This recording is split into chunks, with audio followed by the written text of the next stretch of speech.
Hello everyone and welcome back to a brand new video of Fox Reacts. Today we're checking out a new walk from Dobbs. Well, let him explain.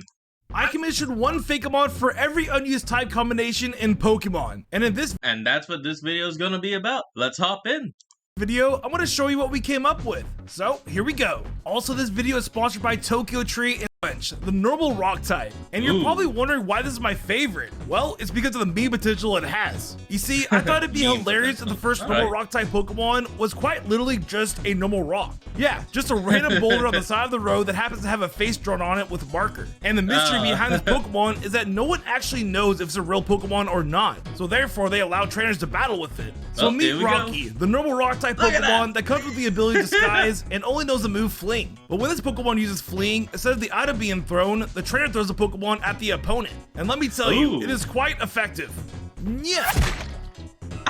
And if you're wondering what happens when its disguise gets busted in battle, well, simply its drawn face wears off. So it just becomes a normal boulder, or should I say a normal rock. But miraculously after it's healed, its drawn face comes back. So maybe it's a real Pokemon after all. We may never know. Does it and evolve? Before we continue, I just want to tell you guys a little bit about Tokyo Tree, the best Japanese snack box around. This box, wait. No, Sakura Co. is the best snack box around. What are you talking about? We're back. We have the fire grass type, and I am positive we're going to see this type combination in Pokemon Scarlet and Violet. Because you know what works best for this type combo? A hot chili pepper Pokemon. And since Scarlet and Violet takes place in Spain, I would be shocked if they didn't utilize this perfect opportunity. So with that said, here's the fake one we came up with. And I was going to name it Reptar, which is a combination of the word Reaper from the Carolina Reaper Pepper and the word reptile. But I just realized that the old cartoon Rugrats is a dinosaur named Reptar. I'm not sure if it would work out. Now, with our Reptar, I think this Pokemon would be a final evolution of a 3-stage line. And I think it'd be perfect in the first stage with a Route 1 Pokemon. Because just imagine, you're starting Pokemon Scarlet and Violet, and one of the first Pokemon you encounter is a cute little green pepper Pokemon. And then throughout your journey going through Spain, you evolve into this awesome hot chili pepper Pokemon. I just think that would be so fun.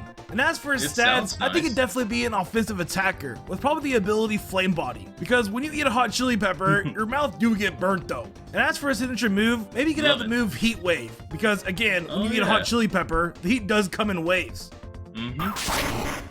Next, we have the Steel Poison type, and this one is kind of contradictory because how could a Steel type Pokemon also be poisonous? Well, we came up with the perfect solution, and shout out to the Help Squad from the Dobbs Nation Discord server for suggesting it. What if the first Steel Poison type Pokemon was an old metallic toy that had rusted throughout the years? Well, meet Tintin, the 1950s Japanese space toy that came to life 50 years later. And man, I absolutely love this concept. While researching for this video, I discovered an entire genre of toys that are popular in Japan in the 1950s to 1960s. And a lot of them consist of robot-like toys made of metal. Like, look at this one. It's literally shooting laser beams out of his eyes. Or even this one. It just looks like a Frankenstein-type robot. These toys just look so cool. And if I was raised during the 1950s and 60s, I would have been all over these. So with Tintin, its poisonous type came from the rust it had developed from many years it was laying around. And of course, it was originally a steel type when it was first made. So it's basically a steel type Banette. It was first made as a toy and then later became a real-life Pokemon, which is a common theme we see in the Pokemon universe. It's a metal shuffle.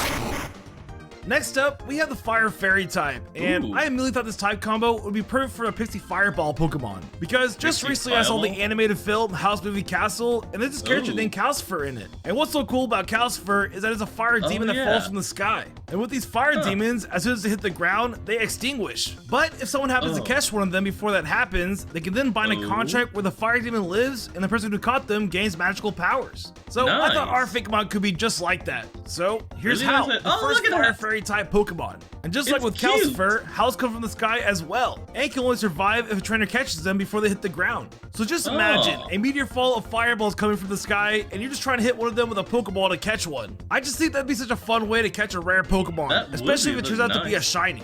And once you catch one of them, they become extremely useful, because just like with Rotom, Howls are extremely malleable. They can heat up a pan to cook some eggs, or even a fireplace to keep you warm, or heat up something as big as a hot air balloon. So they're quite the Pokemon to have. And finally, to keep the flavor with this Pokemon, I think the first move they would learn would be Wish. Because after all, they are demons and love making contracts. Next, we have the normal Ice type, and the Pokemon we came up with is based on a hilarious real-life animal. Now, if you've never heard of them, there are rodents in Norway called the Norway lemming. And there's a popular misconception with these lemmings that they're driven to commit mass unlifing themselves when they migrate by jumping off cliffs. Off the cliff, and it's not deliberately, but rather a result of their migratory behavior. They basically just do a trust fall when they see their packs jumping off. So these animals are pretty wild. So here's Lemon, the lemming Pokemon. And as you can tell, it looks pretty worried because it's eager to find its pack and migrate somewhere. Lemon is an ice type because the animal they're based on only live in the Baltic Shield, which is occupied by Finland, Sweden, and Norway. And I thought it'd be funny if we gave Lemon a new ability called Ticking Time Bomb, which gives a 25% chance to randomly self-destruct before attacking. Oh, and one of the first moves it learns is Final Gambit, so this Pokemon is pretty crazy. So if I could sum up Lemon in one word, I would say unhinged, because this Pokemon can self-destruct at any minute, quite literally. I like it. Next, we have the type combination that we should have seen back in the very first generation. Because if you didn't know, back in Generation 1, Raichu was actually given an evolution named Grochu. And according to Game Freak, the only reason why the idea was scrapped is because of the limitations they had with the game's data. So in order to save some space, they went back and changed Pokemon that had originally evolved twice and making them only evolve once. So unfortunately for us, Grochu was scrapped, along with countless other Pokemon that would have evolved twice. But if that would have never happened and Grochu survived the Purge, I think it would have been the first electric fighting type Pokemon. Because according to Game Freak again, Grochu had fangs and horns and looked like a god of thunder. And that sounds like a Pokemon that would have had 2 types instead of 1. So here's our reimagined Grochu, which is inspired by the scrap back sprite from Generation 1. And as you can see, it is a fierce looking mouse. Like it definitely has some godlike look to it. And what makes it a fighting type is that it uses its tail to club its opponents with. And of course, it uses its fists as well. And I think upon evolution, it would have learned Thunder Punch and Double Kick, and then in later levels, it learned Thunder and Submission, making this a pretty rewarding Pokemon, especially if it required you to train a Raichu in order to get one. Oh, didn't see an ad. And we're back. Next, we have the Bug Dragon type, and I'm still shocked this type combination still hasn't been used yet, especially since both the Bug and Dragon typings have been around since Generation 1. So after 25 years of waiting, I decided to make my own Bug Dragon type Pokemon. So meet Dragoon, the prehistoric Dragon Bug Pokemon. And I would say there's a difference between prehistoric and ancient Pokemon, because in the latest TCG expansion, Lost Abyss, there's an Aerodactyl card that takes place from ancient time where you can clearly see a Tropius. So that means there are other Pokemon like Relicanth that have been around for eons and haven't really changed much throughout the millions of years. And I think Dragoon fits in that category pretty well.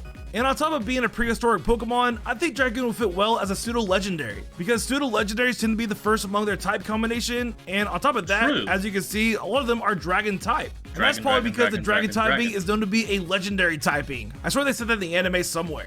Along with that, I think Dragoon will be the final evolution of a 3-stage Pokemon. But I think you get Archimation for the first 2 stages, so if you want to draw it yourself, be sure to tweet me at Ethan Dobbs. But yeah, I love the design of this Pokemon. It really gives me Generation 1 vibes from it being a fat-looking monster. I like it. Next, we have the normal bug type, and the Pokemon we came up with is definitely one of my favorites. So meet Balug, the first normal bug type Pokemon.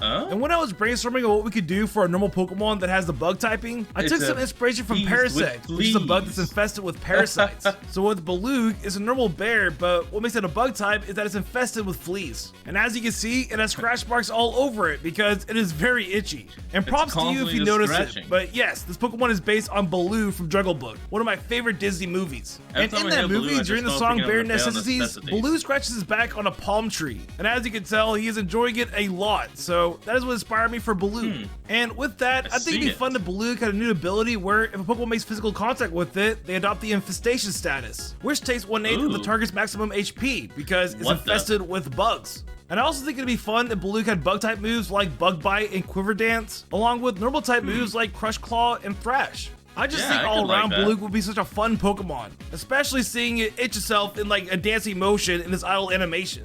That could actually be really Next, we have the interesting. Bug Dark type, and to this day, I am shocked this type combination still hasn't been used yet, because these two types go together like peanut butter and jelly, or in Pokemon terms, like grass and poison. So I really wanted our Fakemon to represent this typing well. So meet Luneevil, the first Bug Dark type Pokemon. And I think the artist, Fakemon trainer Adam, killed it with the design. As you can see, Luneevil definitely has a sinister look to it. And that's exactly what I wanted, since the dark typing is the evil type in Japan. I think its fur looking like a skull and also having a glare pattern in its wings are brilliant touches. And I guess canonically, this would be the only evil bug type Pokemon to exist. So I couldn't imagine humans messing with this Pokemon as well. And if you're wondering, the design is based on a Lunamoth, a really pretty moth that has white fur and beautiful wings. And it's also known as the American Moon Moth, so it fits well with the dark type. And before you say it, I know, a Black Widow probably would have fit better as the first bug dark type Pokemon. But I think that is too expected, and I couldn't see Game Freak doing that. And really, I can't think of any creative designs that could go along with a Black Widow, because at that point, they should have just made Ariados a dark type Pokemon. It would have fit it better anyways. But yeah, I am really satisfied with Lunaevil. It came out awesome. It's already bug dog. Next, we have the Rock Ghost type. Oh, hold on, we're back. And this is a type that I've wanted for a while now. And I'm pretty sure at one point I drew a Rock Ghost type Fakemon, but I'll have to go back and find out my old computer or something. But yeah, that old drawing I did is part of the idea for Goldstone, the Rock Ghost type Pokemon I commissioned. And as you can see, it is a possessed tombstone that is floating with some earth attached to it. And if you look at the bottom of it, you can actually see leftover bones from a deceased being that was buried with the tombstone. I wonder which human or Pokemon that was. And what's really cool about Goldstone is that it would be a one-of-a-kind Pokemon, because the Ghost type has been paired up with every typing except for the Rock type. So this combo is quite literally 25 years in the making, since they both debuted in Generation 1. And of course, I think it'd be fitting if Goldstone had the ability to levitate, so that it'll only be weak to Ghost, Steel, Water, Grass, and Dark. Which sounds like a lot of weaknesses, but you also have to keep in mind that it is immune to normal fighting and ground type attacks. And also takes 1/2 damage from Flying, Bug, and Fire, and 1/4 damage from Poison. So just with this typing and ability alone, Goldstone would be a defensive wall. And thinking about it, I think that'd be pretty fitting for it. It could have moves like Soul Split, Destiny Bond, Ancient Power, or even Rock Tomb. It'd just be a stall Pokemon that's sole purpose is to outlive the opponent, even though it's already dead. And if you're wondering, I think Goldstone would either be a standalone Pokemon or a 2-stage Pokemon. And the first stage could be a wandering ghost type Pokemon with a shovel or something. But yeah, I just love this concept. Next, we have another type combo that we almost saw back in Generation 2, and that is with the scrap Pokemon Animon. And if you didn't know, this creepy looking Pokemon was almost the evolution of Ditto, and it was noted in the game's coding that Ditto evolved into Animon via Metal Coat, though it is unclear whether it would have been a pure Steel type or a normal Steel type. But let's just imagine the latter, because I have a hard time imagining a pure Steel type Pokemon being malleable enough to transform into other Pokemon. And yes, you heard that right, Animon's niche was the same as Ditto, it only knew the move Transform. So maybe it transformed into Steel type versions of the Pokemon it was targeting, which honestly would have been an awesome concept. And with the art we have here, I had Dark Winnie reimagined Animon with a more modern look. I think this Pokemon is what possibly inspired Melton, so it having a similar Mercury look to his body fits quite well. And yeah, that's pretty much all we know about Animon. It would have been a cool Pokemon concept and possibly the first normal Steel type Pokemon. And maybe one of these days we'll see it come to be. Up next, we have the normal Poison type, and this is the last of the normal type combinations, being that there's 5 unused ones. Now, what immediately came to mind for this type combination was a platypus, because if you didn't know, platypuses are among the very few mammals in the world that are venomous. So with that, meet Platy, the platypus Pokemon. And Platy is the first stage of a 2-stage Pokemon, because I thought it'd be fun for a platypus Pokemon to start as a normal Poison type and then become a Water Poison type upon evolution, entirely changing its primary type. This is well for it being a platypus, because platypuses are just flat out weird. So it wouldn't be as surprising to see his primary typing change, because with these creatures, anything is possible. So with Platy being the first stage Pokemon, I think it'll learn moves like Flail, Fury Swipes, and its own Poison type move, Poison Kick. Since platypus's venom gland are located on the back of their legs and eject from their hind spur. So just imagine a platypus doing a high jump kick like animation with some poison squirting from it. It could look either very weird or pretty cool. But yeah, a pretty simple concept for a simple type combination. Not a bad idea.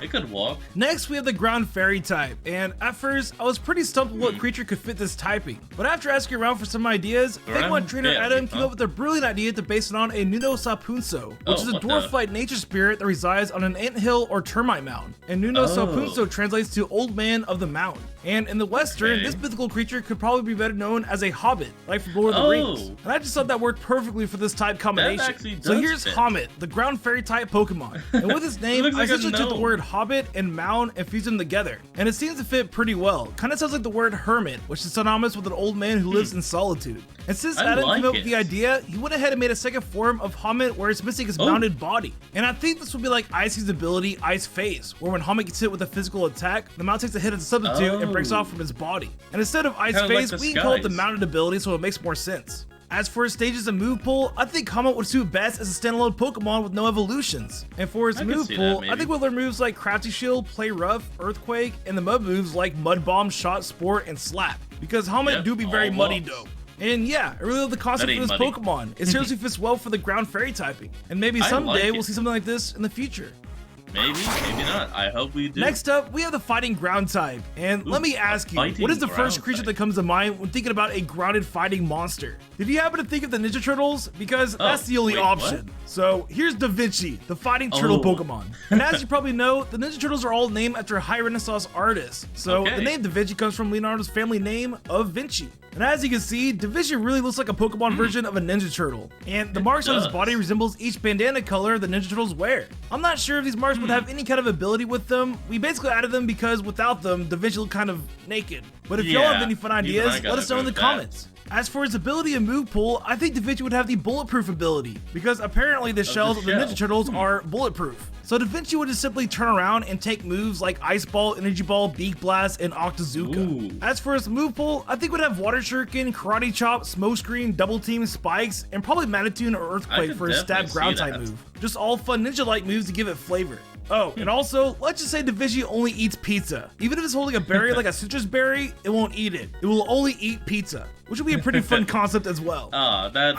So even if it's on for the second to last typing, we have the Ice Poison type. And to get right into it, here is Totodile, the sick frog Pokemon. Now, with this type combination, I definitely wanted a Pokemon to be sick. And what inspired me for this idea is this awesome concept by Iron Wolf 09, where this ill Fakemon is a split evolution where it evolves into either a Pokemon with a fever or a Pokemon with a cold. And after thinking about poisonous creatures that could possibly pull off this ill look I was looking for, I settled with a frog, just because their heads are big enough to have an ice pack on them, and that's basically it. So with Totodile, I think it'd be a 2-stage Pokemon, and the first stage would need to hold an Ice Heal while leveling up in order to evolve, just like with the Inspiration Fakemon by Iron Wolf. For its ability and move pool, I think it'd be fun if Totodile had its own signature for each of them. So for the ability, I was thinking it could be the Fever ability, where the user is afflicted with a burn status upon entering the battle. And for his signature move, it could have the Noxious Snot attack, where the user sneezes and hits the opponent with a base 50 power while having a chance of poisoning them, since, you know, colds can be contagious. And for its other moves, it could have moves like Frost Breath, Ice Ball, Belch, Poison Jab, and possibly Facade. But that might be a bit too powerful, since Totodile automatically becomes burned when entering the battle. But yeah, there's Totodile, the first Ice Poison type Pokemon. And finally, we have the Fighting Fairy type, which can lead to a bunch of fun Fakemon concepts, but for this video, we came up with something a bit more simple. And this Fakemon is somewhat inspired by Tinkerbell from Peter Pan, because for some reason, I just thought of Tinkerbell throwing punches at Captain Hook and thought, hey, that could be a Pokemon concept. So here we are. For Tinkerbell's moveset, I think we'd have the moves Play Rough, Mach Punch, Revenge, and Burning Jealousy. And burning jealousy because Tinkerbell is a very jealous fairy. And as you can see, when she's red, she burns things. So maybe Tinkerbell is a mad or jealous fairy. And maybe for its ability, it would have a new ability called Pixie Dust, where the user and its allies have levitation. Exactly how Tinkerbell works in Peter Pan. But yeah, a very simple concept for the last unused type combination. And there you go, one new Pokemon for every unused type combination. Hope you guys enjoyed it. And if y'all enjoyed this video, y'all should... Well, I gotta say, hey, he had some great people working on this alt, and he came up some great ideas for the Fakemon. And especially that one at the beginning, the rock normal type. Just love it. Well, anyway, folks, that's all for today's video. Oh, I want you all to remember to like, comment, and subscribe for more. Down in the description will be a link to the original videos, so remember to support the original creator on all they do, and I'll see all of you folks next time. Peace out.